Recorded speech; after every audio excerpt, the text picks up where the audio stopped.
का उद्घाटन हुआ है, आपका बहुत बयान चल रहा है, क्या कहना है? हम बहुत बहुत शुभकामना देते हैं जो स्विमिंग पूल उद्घाटन किए हैं, लेकिन ये बोटिंग गैर कानूनी है, ये डॉल्फिन जोन है, सब लोग जानता है, पर्यटन विभाग भी जानता है, एसडीओ डीएम साहब को भी पता होना चाहिए या होगा पता। इस क्षेत्र में कोई बोट नहीं चलाना है, जो बोट परिचालन होता है सब गैर कानूनी है। लेकिन छोटा मोटा बोट होता है, स्पीड बोट चलने से जलीय जीव संरक्षण क्षेत्र इसको घोषित किया है पर्यावरण विभाग, जल संसाधन विभाग। यहाँ पे कोई भी बोटिंग नहीं हो सकता है, कोई लाइसेंस निर्गत नहीं है।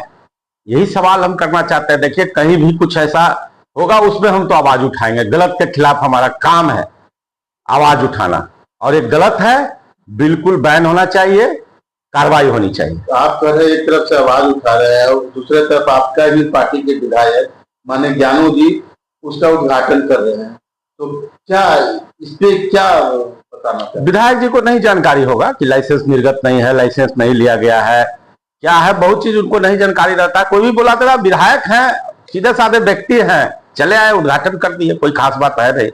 लेकिन जानकारी होगी तो जरूर उनको भी अफसोस होगा। आप लोग को अधिकारी से संपर्क किए? बिल्कुल, मेरी एसडीओ साहब से बात हुई है, डीएम से बात हुई है। क्या बोले कि कैसे चल रहा है, परमिशन मिला है? बोले नहीं, परमिशन तो नहीं, ऐसा कुछ है।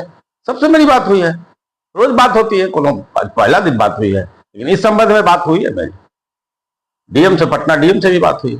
इसमें अगर लग रहा है कि स्विमिंग पूल खुला या बोटिंग का जो व्यवस्था हुआ, इसमें क्या नुकसान हो सकता है पर्यावरण को या वहां के लोगों को, या लग रहा है कि क्या ऐसी हानि की बात आई जिसके लिए आप? देखिए, नमामि गंगे परियोजना के अंतर्गत गंगा को सफाई करने के लिए सरकार चिंतित है, हमारे माननीय प्रधानमंत्री मोदी जी चिंतित है। गंगा की बहुत हद तक सफाई होने में सफल भी हुआ, सफलता भी मिली है सरकार को। अगर गंदा पानी स्विमिंग पूल का गिरता है तो बहुत माने गैर जिम्मेवारी वाला काम हो जाएगा। और गंगा को स्वच्छ करने का संकल्प है हम लोगों का, मोदी जी का, उस संकल्प पर आहत पहुंचेगा। इसलिए गंगा में गंदा पानी भी नहीं गिर सकता है। और यहाँ जलीय जंतु जो भी है, डॉल्फिन है, सोच जिसको हम लोग बोलते हैं, क्योंकि गंगा उत्तरायण यहाँ पे है, यहाँ गंगा की धारा धीमी होती है, इस कारण से इस जोन को डॉल्फिन जोन घोषित किया गया है।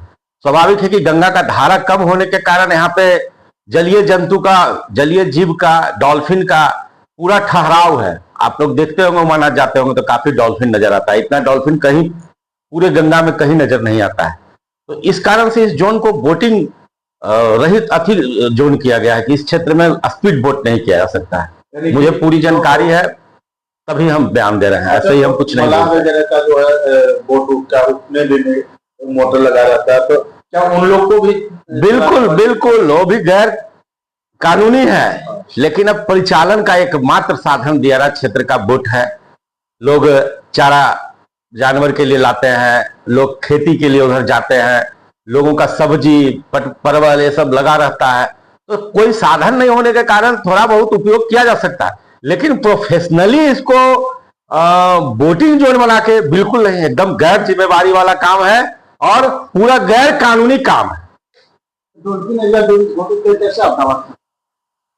तो सबको पता है, अगर किसी को नहीं पता है तो बड़ा आश्चर्य की बात है कि कोई राजनीतिक पार्टी इस पर जवाब, राजनीतिक व्यक्ति कोई बाढ़ में जो भी है कोई प्रश्न नहीं खड़ा कर रहा है, प्रशासन कार्रवाई नहीं कर रही है, नगर परिषद संज्ञान नहीं ले रहा है। बड़ा आश्चर्य का बात है, हमको भी आश्चर्य लग रहा है कि कोई सब तेल कान में डाल के सोया हुआ है, जिसको जो मन करेगा सो करना शुरू कर देगा।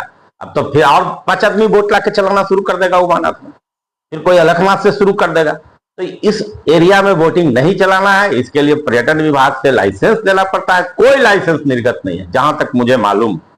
लाइसेंस है तो दिखाएं, कैसे लाइसेंस मिल गया, ये भी प्रश्न चिन्ह उठ जाएगा, विभाग पे अधिकारी पे कार्रवाई हो जाएगी।